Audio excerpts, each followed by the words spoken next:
Magandang araw, ako po si Teacher Gudel ng BEd 3 ACADFlex.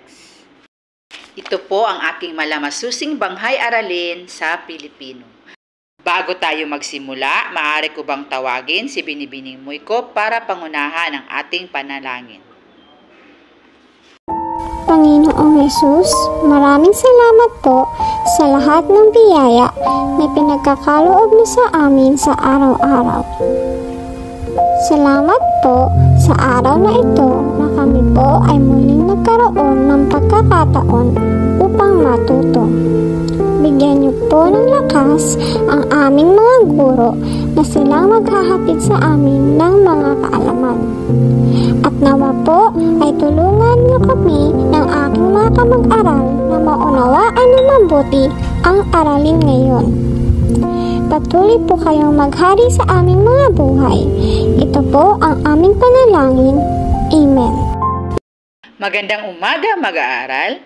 Handa na ba kayong makinig sa bago nating leksyon ngayong umaga? Pwede ko bang malaman kung sino ang mga lumiban sa klase ngayong araw? Napakahusay, lahat kayo ay nandito. Ano nga ulit ang ating alituntunin sa loob ng silid-aralan? Pakibasa, nimfa. Magaling, nimfa.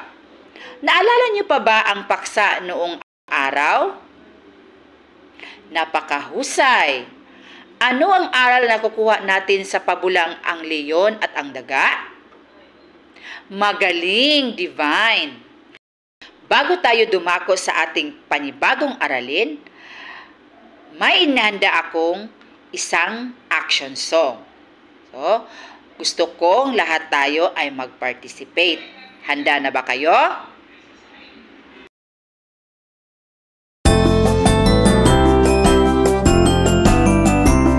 Sampung mga daliri, kamay at paa, dalawang tainga, dalawang mata, ilong na maganda, maliliit na ngipin, masarap kumain, di lang maliit na nagsasabing huwag magsinungaling. Sampung mga daliri, kamay at paa, dalawang tainga, dalawang mata, ilong na maganda, maliliit na ngipin, masarap kumain, di lang maliit na nagsasabing huwag magsinungaling.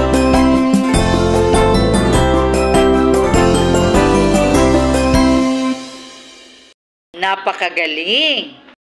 At dahil dyan, meron tayong gagawin. Ang tawag sa aking palaro ngayong umaga ay isang jigsaw puzzle. So, buuin lang ninyo.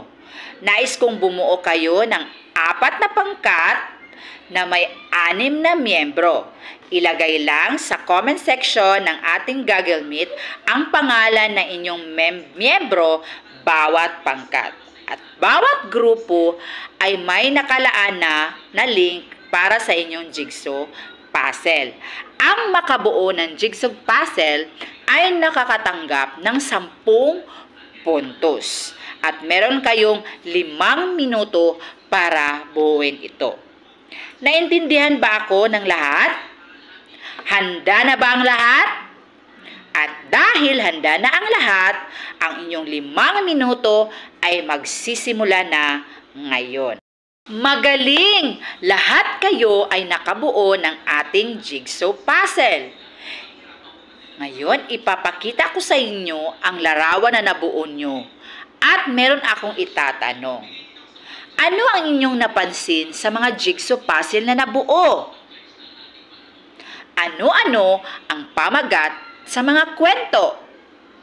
Saang lugar ang nagaganap ang kwento na nakikita ninyo sa larawan?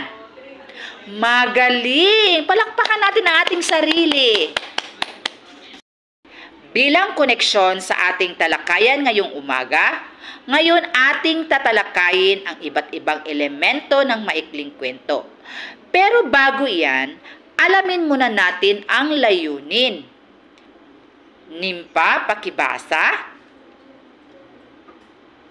Maraming salamat, Nimfa. Ano nga ba ang maikling kwento? Sino ang makakasagot?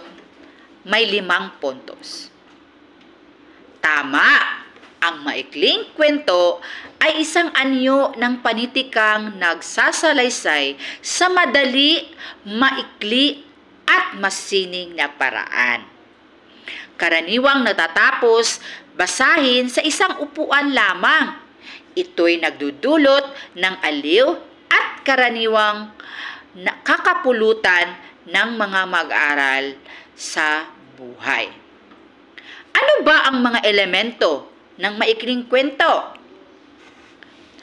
Ang mga elemento ng mga maikling kwento ay ang tauhan, tagpuan, at banghay.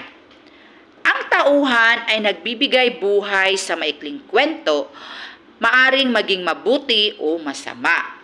Pangalawa, tagpuan. Ang tagpuan ay ang panahon at lugar kung saan nangyayari ang maikling kwento. Maaari ito bang sa panahon ng tag-ulan, tag-init, umaga, tanghali at gabi, sa lungsod o lalawigan, sa bundok man o sa ilog. Ang pangatlo ay ang banghay. Ang banghay, ito ay maayos at malinaw na pagkasunod-sunod sa mga pangyayari. Ngayon, may ipapanood akong kwento. Ang kwento ng isang magandang dilag. Kailangan tayo ay manood at makinig ng mabuti dahil may mga itatanong ako sa inyo pagkatapos. Maliwanag ba? Ang pamagat ng ating kwento ngayong umaga ay si Rapunzel. Ngayon mga bata, may nais akong itanong. Sino-sino ang mga tauhan sa kwento? Magaling! Saang lugar ba ito naganap?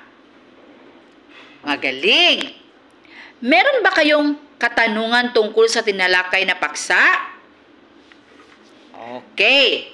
Dahil wala kayong katanungan, nais kong kumuha kayo ng isang pirasong papel at gumawa kayo ng poster tungkol sa maikling kwentong napanood na may tamang pagkasunod-sunod sa pangyayari at ipasa ito sa aking messenger. Naiintindihan? Sige nga, tingnan natin kung may natutunan kayo sa ating paksa ngayong araw. Ano nga ba ang maikling kwento? Very good! Anong ang mga elemento ng maikling kwento? Magaling! Napakahusay talaga ng aking mga mag-aaral. Para sa inyong takdang aralin, maghanap kayo na isang maikling kwento na makikita ninyo sa YouTube o aklat.